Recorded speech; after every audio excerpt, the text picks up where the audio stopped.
आपके हाथ में जो आईफोन है उसमें सैमसंग का बहुत बड़ा कंट्रीब्यूशन। एप्पल जो दुनिया की सबसे बड़ी टेक कंपनी है वो हेल्प लेती है सैमसंग की। चलिए जानते हैं पूरी कहानी।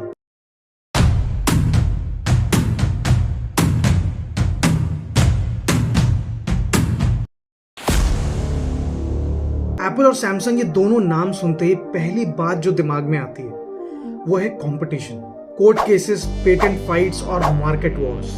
बट ये सब तो पब्लिकली चलता है। बैक स्टेज ये दोनों कंपनी एक दूसरे पे बहुत ज्यादा डिपेंडेंट है, स्पेशली एप्पल। आपने कभी नोटिस किया आईफोन की स्क्रीन कितनी क्रिस्प और वाइब्रेंट दिखती है? उसका क्रेडिट जाता है सैमसंग को, क्योंकि सैमसंग दुनिया की सबसे अच्छी डिस्प्ले मैन्युफैक्चरिंग कंपनी। एप्पल अपने फ्लैगशिप मॉडल्स में जैसे आईफोन 15 और आईफोन 16 के प्रो और नॉन प्रो मॉडल्स में मेजॉरिटी जो डिस्प्ले होती है वो सैमसंग की होती है। एप्पल एलजी और BOE जो कि एक चाइनीज कंपनी है उससे भी हेल्प लेता है, लेकिन क्वालिटी और क्वांटिटी दोनों में सैमसंग का कोई जवाब नहीं। बट आपके मन में एक सवाल उठ रहा होगा कि एप्पल ये डिस्प्लेस खुद क्यों नहीं मैन्युफैक्चर कर ले? इसका एक सिंपल सा आंसर है, सैमसंग ने अपने OLED टेक पे इतना ज्यादा इन्वेस्ट किया है और जो उनकी R&D है वो इतनी पुरानी है कि एप्पल को उस लेवल तक पहुंचने में बहुत ज्यादा टाइम और मनी दोनों लगेगा। और दूसरी बात, सैमसंग एक टाइप पे बहुत ज्यादा मास प्रोडक्शन कर सकता है जो कि और किसी कंपनी के लिए अभी पॉसिबल नहीं है। और एप्पल के लिए स्केल और कंसिस्टेंसी दोनों मैटर करता है और सैमसंग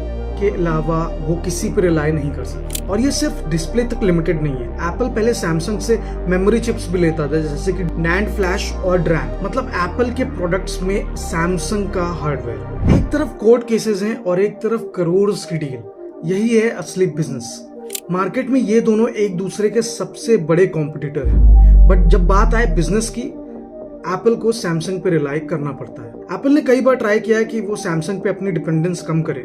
LG और BOE जो कि एक चाइनीज कंपनी है उससे भी हेल्प ली और एप्पल अपने माइक्रो LED टेक पे काफी टाइम से काम कर रहा है। बट अभी के लिए सैमसंग के बिना आईफोन्स अधूरे हैं। तो आप जब भी आईफोन को अनलॉक करो और उसकी स्क्रीन की तारीफ करो, हमेशा एक चीज याद रखना कि उसमें सैमसंग का बहुत बड़ा रोल है। तो देखते हैं आने वाले टाइम में क्या एप्पल सैमसंग से फ्री हो पाएगा। For more such videos, stay in touch.